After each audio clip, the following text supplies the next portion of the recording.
Good morning. Waves sound beautiful. We got some orange, pink, and yellow sunrise coming. Thank you for being with me. I continue with page 301 from Habit 7, Sharpen the Saw. Balance in renewal. The self-renewal process must include balanced renewal in all four dimensions of our nature: the physical, the spiritual, the mental, and the social emotional. Although renewal in each dimension is important, it only becomes optimally effective as we deal with all four dimensions in a wise and balanced way. To neglect any one area negatively impacts the rest. I have found this to be true in organizations as well as in individual lives. In an organization, the physical dimension is expressed in economic terms. The mental or psychological dimension deals with the recognition, development, and use of talent. The social emotional dimension has to do with human relations and how people are treated. And the spiritual dimension deals with finding meaning through purpose or contribution and through organizational integrity. When an organization neglects any one or more of these areas, it negatively impacts the entire organization. The creative energies that could result in tremendous positive synergy are instead used to fight against the organization and become restraining forces to growth and productivity. I have found organizations whose only thrust is economic, to make money. They usually don't publicize that purpose. They sometimes even publicize something else, but in their hearts, their only desire is to make money.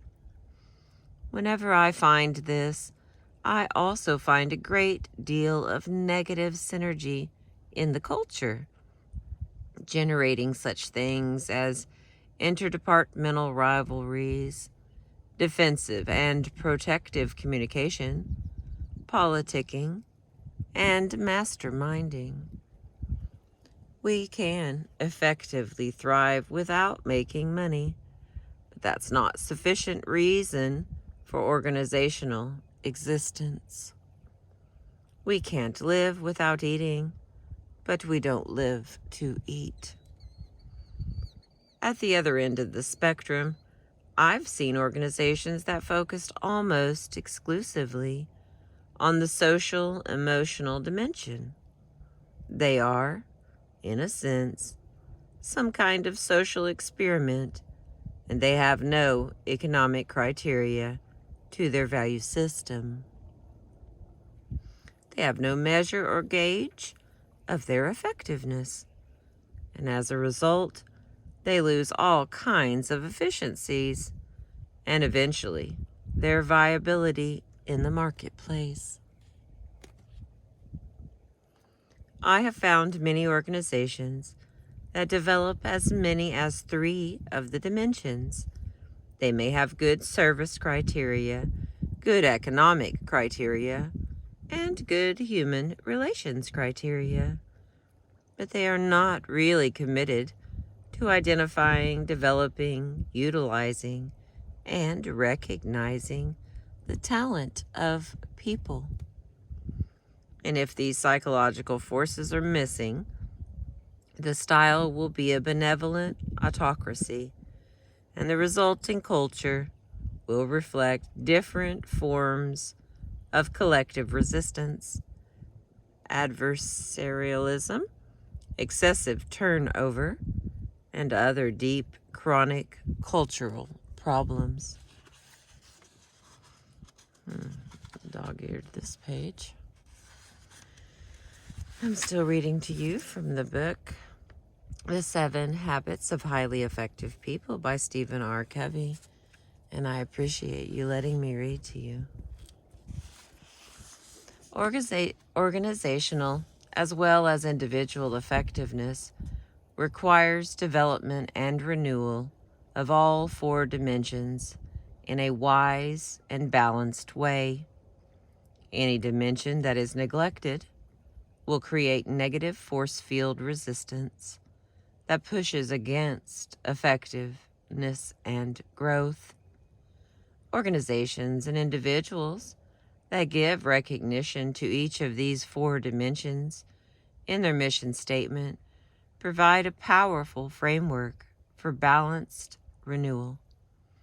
This process of continuous improvement is the hallmark of the total quality movement and a key to Japan's economic ascendancy. All right, the next little almost done section is synergy in renewal.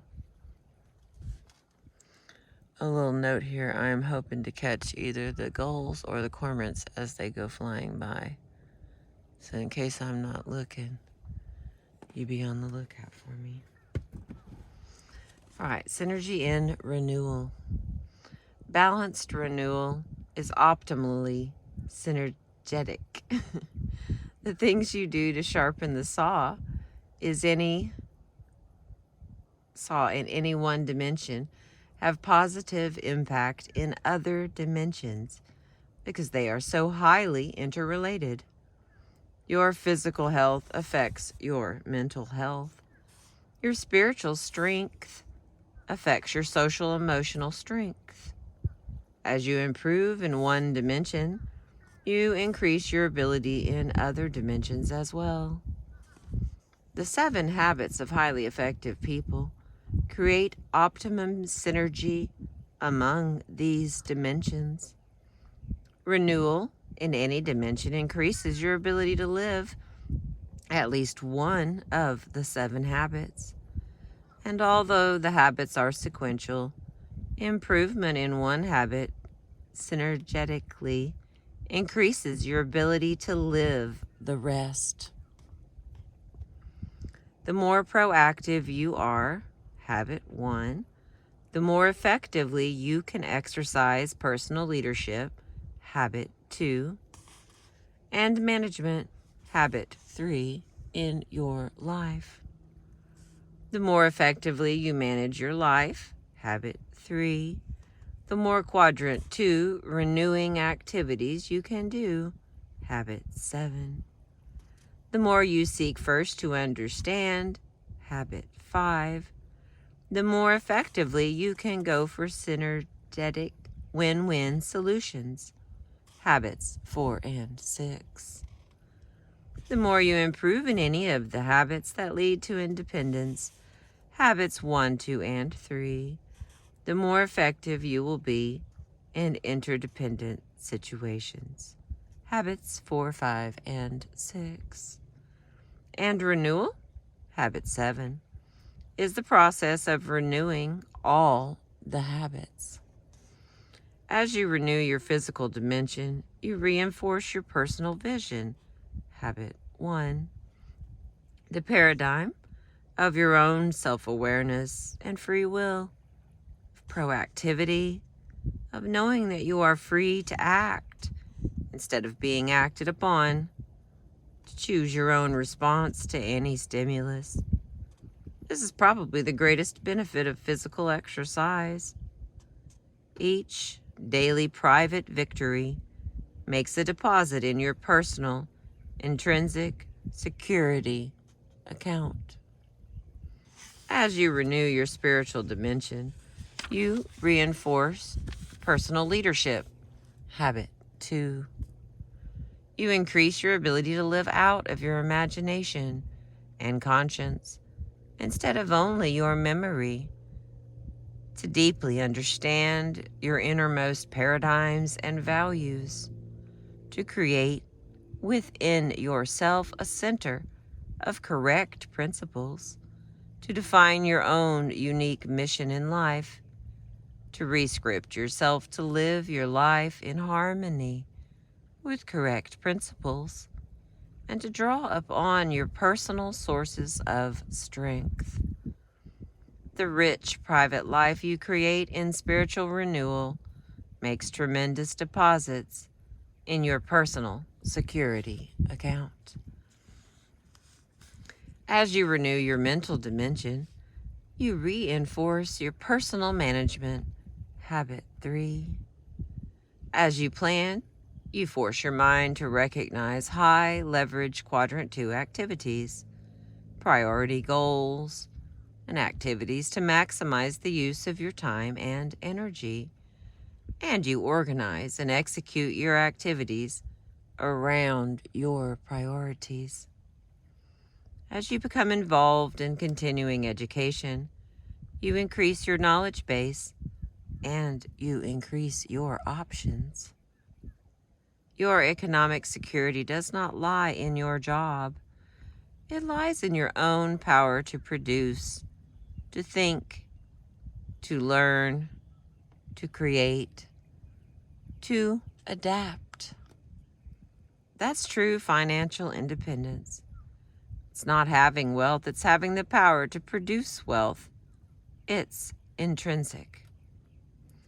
The daily private victory, a minimum of 1 hour a day in renewal of the physical, spiritual, and mental dimensions, is the key to the development of the 7 habits, and it's completely within your circle of influence. It is the quadrant 2 focus, time necessary to integrate these habits into your life, to become principle-centered. It's also the foundation for the daily public victory. It's the source of intrinsic security you need to sharpen the saw in the social, emotional dimension.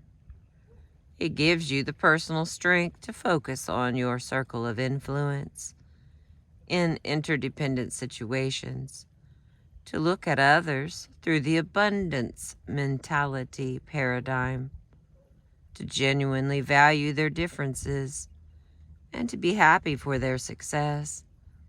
It gives you the foundation to work for genuine understanding and for synergetic win-win solutions, to practice habits 4, 5, and 6 in an interdependent reality. All right, here's the last little section from habit 7. The upward spiral. Renewal is the principle and the process that empowers us to move on an upward spiral of growth and change, of continuous improvement, to make meaningful and consistent progress along the way. My puppy was cold, sorry. To make meaningful and consistent progress along that spiral, we need to consider one other aspect of renewal as it applies to the unique human endowment that directs this upward movement, our conscience.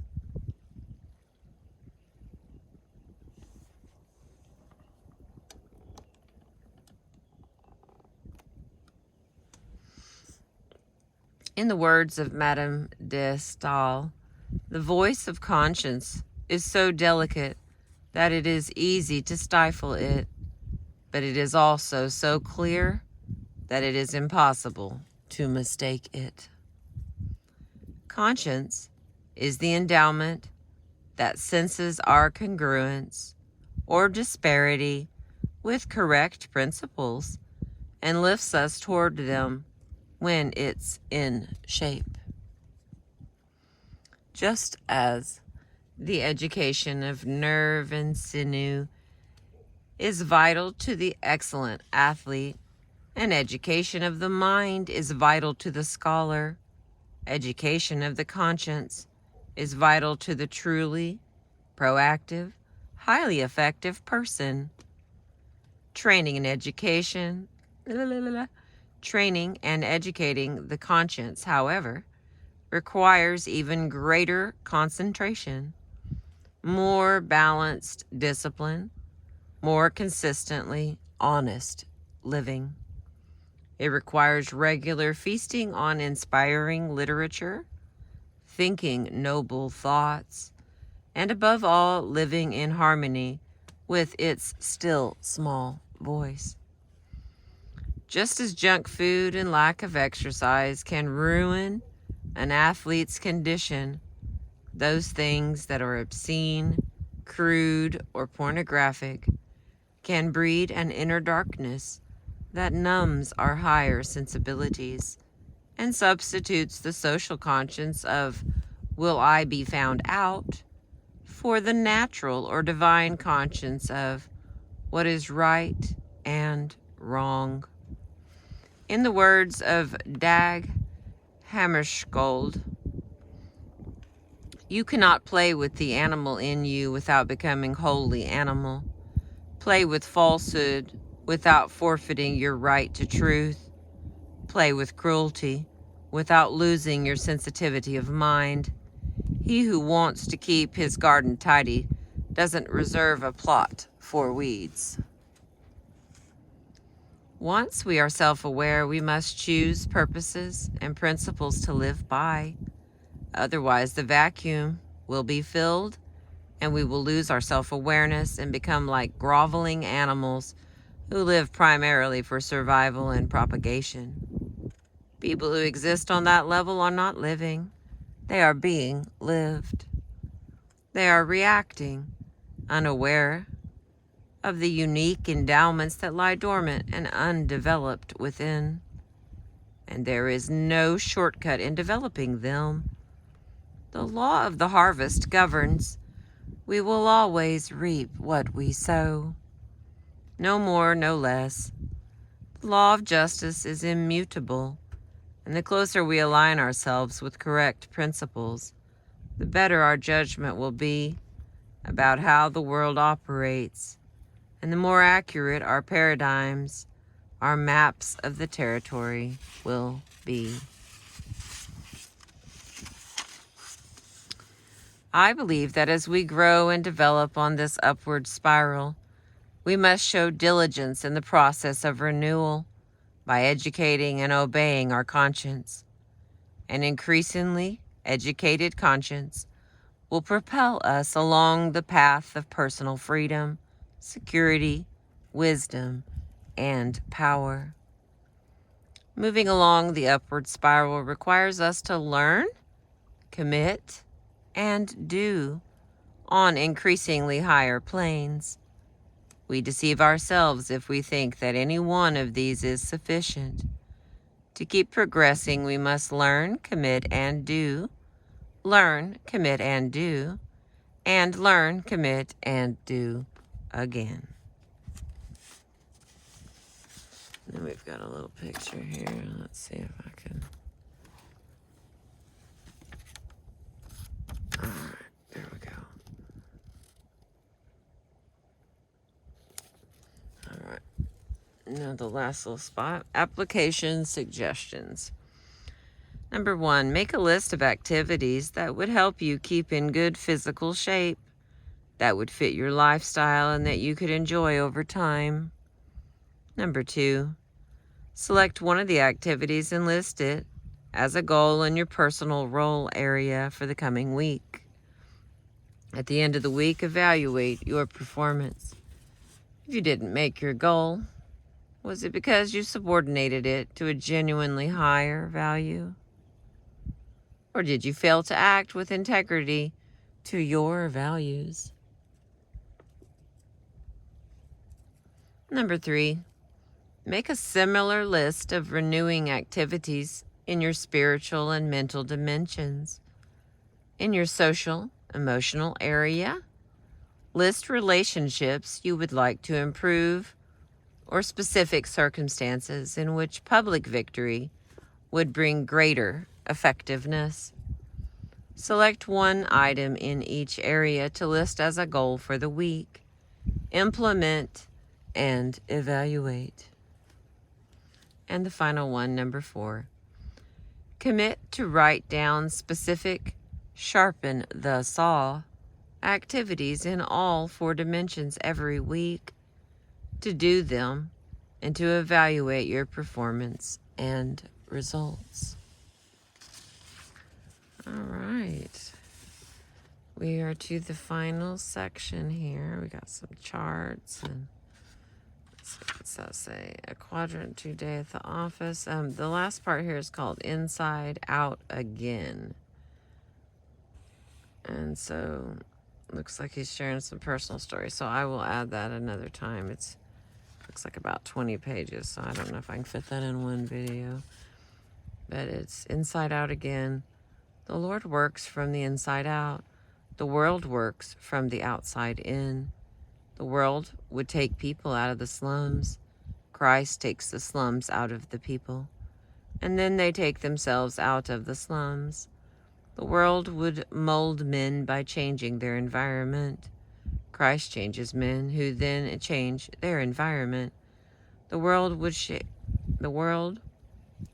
human behavior, but Christ can change human behavior. That's by Ezra Taft Benson. And that's the beginning of the end there. Thank you again for being with me and letting me read to you and listen to the water and what beauty we have here in Oklahoma. I'm going to hang on because that sun's about to come over.